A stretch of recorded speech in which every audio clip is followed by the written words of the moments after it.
স্বাধীন করো, স্বাধীন করো, বাংলাদেশ স্বাধীন করো।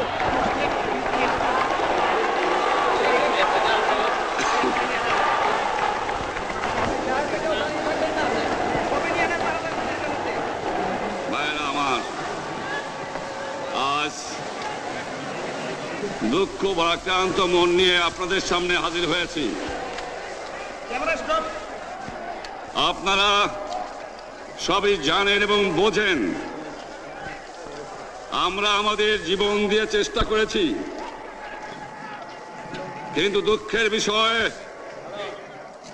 আজ ঢাকা, চট্টগ্রাম, খুলনা, রাজশাহী, রংপুরে আমার ভাইয়ের রক্তে রাজপথ রঞ্জিত হয়েছে। আজ বাংলার মানুষ মুক্তি চায়, বাংলার মানুষ বাঁচতে চায়, বাংলার মানুষ তারা আজ তার অধিকার চায়।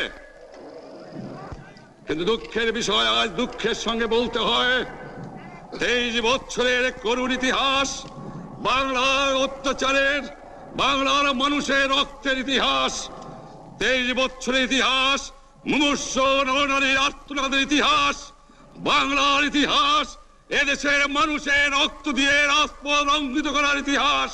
1952 সালে রক্ত দিয়েছি, 1954 সালে নির্বাচনে জয়লাভ করেও আমরা গদিতে বসতে পারি নাই।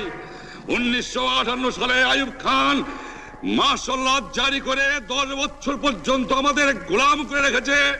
1967 সালে 6 দফার আন্দোলনের 7ই জুনে আমার ছেলেদের গুলি করে হত্যা করা হয়েছে। 1969 আন্দোলনে আইয়ুব খানের পতন হওয়ার পরে যখন ইয়াহিয়া খান সাহেব সরকার নিলেন, তিনি বললেন দেশে শাসনতন্ত্র দেবেন, গণতন্ত্র দেবেন, আমরা মেনে নিলাম। তারপরে অনেক ইতিহাস হয়ে গেল, নির্বাচন হলো। আপনারা জানেন দোষ কি আমাদের? আজকে আমি প্রেসিডেন্ট ইয়াহিয়া খান সাহেবের সঙ্গে দেখা করেছি, আপনারা জানেন, আলাপ আলোচনা করেছি।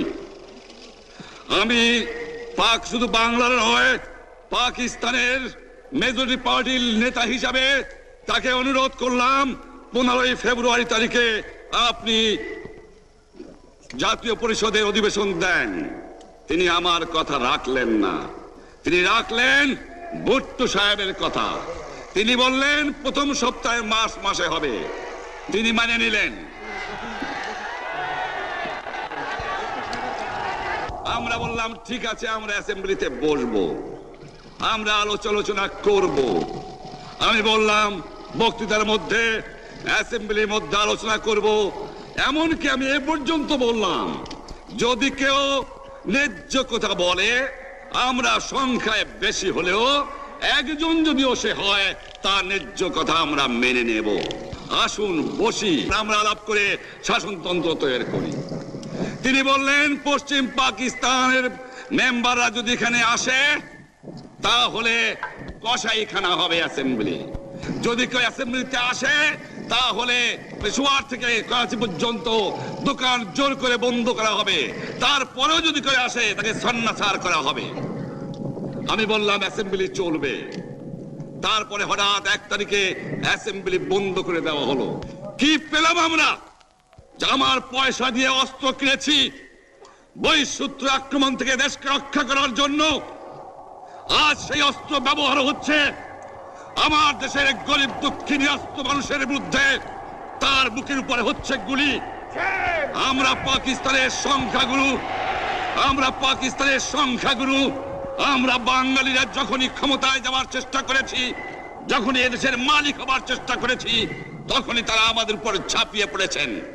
তারা আমাদের ভাই। আমি বলেছি তাদের কাছে এই কথা যে আপনারা কেন আপনার ভাইয়ের বুকে গুলি মারবেন? আপনাদের রাখা হয়েছে যদি বহিঃশত্রু আক্রমণ করে তার থেকে দেশটাকে রক্ষা করার জন্য। তারপরে উনি বললেন যে আমার নামে বলেছেন, আমি নাকি বলে স্বীকার করেছি যে 10 তারিখে রাউন্ড টেবল কনফারেন্স হবে। আমি উনাকে একথা বলে দেবার চাই, আমি তাকে তা বলি নাই। টেলিফোনে আমার সঙ্গে তার কথা হয়।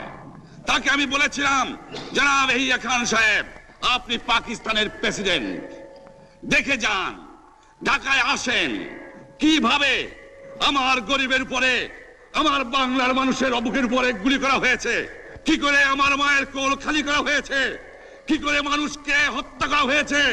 আপনি আসুন, দেখুন, বিচার করুন, তারপরে আপনি ঠিক করুন। আমি এই কথা বলেছিলাম।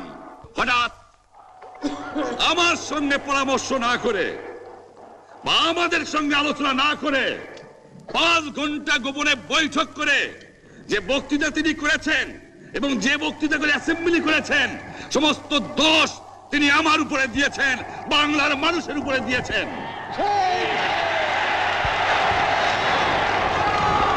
আমি পরিষ্কার মিটিংয়ে বলেছি যে এবারের সংগ্রাম আমার মুক্তির সংগ্রাম, এবারের সংগ্রাম স্বাধীনতার সংগ্রাম। আমার 25 তারিখে অ্যাসেম্বলি কল করেছে, রক্তের দাগ শুকায় নাই। আমি 10 তারিখে বলে দিয়েছি যে ওই শহীদের রক্তের উপর দিয়ে পাড়া দিয়ে আরটিসিতে মুজিবুর রহমান যোগদান করতে পারে না। অ্যাসেম্বলি কল করেছেন, আমার দাবি মানতে হবে। প্রথম, সামরিক আইন মার্শাল ল উইথড্র করতে হবে, সমস্ত সামরিক বাহিনীর লোকদের ব্যারাকে ফেরত দিতে হবে, যেভাবে হত্যা করা হয়েছে তার তদন্ত করতে হবে, আর জনগণের প্রতিনিধির কাছে ক্ষমতা হস্তান্তর করতে হবে। তারপরে বিবেচনা করে দেখব আমরা অ্যাসেম্বলিতে বসতে পারবো কি পারবো না। এর পূর্বে অ্যাসেম্বলিতে বসার, আমরা অ্যাসেম্বলিতে বসতে আমরা পারি না। জনগণ সে অধিকার আমাকে দেয় নাই। ভাইয়েরা আমার, তোমরা আমার উপর বিশ্বাস আছে? আমি প্রধানমন্ত্রিত্ব চাই না, আমরা দেশের মানুষের অধিকার চাই। আর যদি একটা গুলি চলে, আর যদি আমার লোকের উপর হত্যা করা হয়, তোমাদের উপর কাছে আমার অনুরোধ রইল, প্রত্যেক ঘরে ঘরে দুর্গ গড়ে তোলো। তোমাদের যা কিছু আছে তাই নিয়ে শত্রুর মোকাবেলা করতে হবে, এবং জীবনের তরে রাস্তাঘাট যা যা আছে সবকিছু আমি যদি হুকুম দেবার নাও পারি, তোমরা বন্ধ করে দেবে। তোমরা আমার ভাই, তোমরা ব্যারাকে থাকো, কেউ তোমাদের কিছু বলবে না, কিন্তু আর আমার বুকের উপর গুলি চালাবার চেষ্টা করো না, ভালো হবে না। 7 কোটি মানুষকে চাপায় রাখতে পারবো না। আমরা যখন মরতে শিখেছি তখন কেউ আমাদের দবাতে পারবে না। যে পর্যন্ত আমার এই দেশের মুক্তি না হবে, খাজনা ট্যাক্স বন্ধ করে দেওয়া হলো, কেউ দেবে না। তবে আমি অনুরোধ করছি, আপনারা আমাদের ভাই, আপনারা দেশকে একেবারে জাহান্নামে ধ্বংস করে দিয়েন না।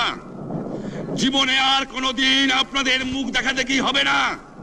যদিও আমরা শান্তিপূর্ণভাবে আমাদের ফয়সালা করতে পারি, তাহলে অন্তপক্ষে ভাই ভাই হিসেবে বাস করার সম্ভাবনা আছে। সেই জন্য আপনাদের অনুরোধ করছি, আমার এই দেশে আপনারা মিলিটারি শাসন চালাবার চেষ্টা করবেন না। দ্বিতীয় কথা, প্রত্যেক গ্রামে, প্রত্যেক মহল্লায়, প্রত্যেক ইউনিয়নে, প্রত্যেক সাব ডিভিশনে আওয়ামী লীগের নেতৃত্বে সংগ্রাম পরিষদ গড়ে তোলো, এবং তোমাদের যা কিছু আছে তাই নিয়ে প্রস্তুত থাকো। মনে রাখবা, রক্ত যখন দিয়েছি, রক্ত আরো দেব, এদেশের মানুষকে মুক্ত করে ছাড়বো ইনশাআল্লাহ। এবারে সংগ্রাম আমাদের মুক্তির সংগ্রাম, এবারে সংগ্রাম স্বাধীনতার সংগ্রাম। আপনারা আমার উপরে বিশ্বাস নিশ্চয়ই রাখেন, জীবনে আমার রক্তের বিনিময়েও আপনাদের সঙ্গে বেইমানি করি নাই। প্রধানমন্ত্রিত্ব দিয়ে আমাকে নিতে পারে নাই, ফাঁসি কাস্টে আসামি দিয়ে আমাকে নিতে পারে নাই। যে রক্ত দিয়ে আপনারা আমাকে একদিন জেলের থেকে বার করে নিয়ে এসেছিলেন, এই রেসকোর্স ময়দানে আমি বলেছিলাম আমার রক্ত দিয়ে আমি রক্তের ঋণ শোধ করবো, মনে আছে?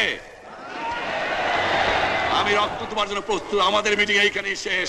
আসসালামু আলাইকুম। জয় বাংলা।